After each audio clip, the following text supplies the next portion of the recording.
How to fix call cannot be heard in iPhone 16e. So let's start the video. First of all, open settings.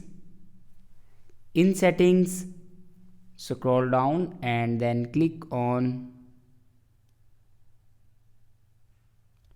privacy and security.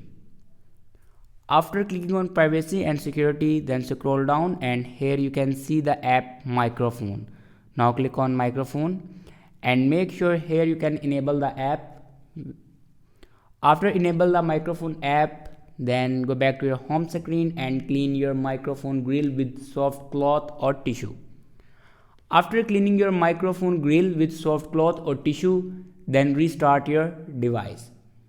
For restart your device, press and hold volume down button and power button at the same time. Restart your device, it can fix minor glitches. So for restart your device, slide this icon to right side.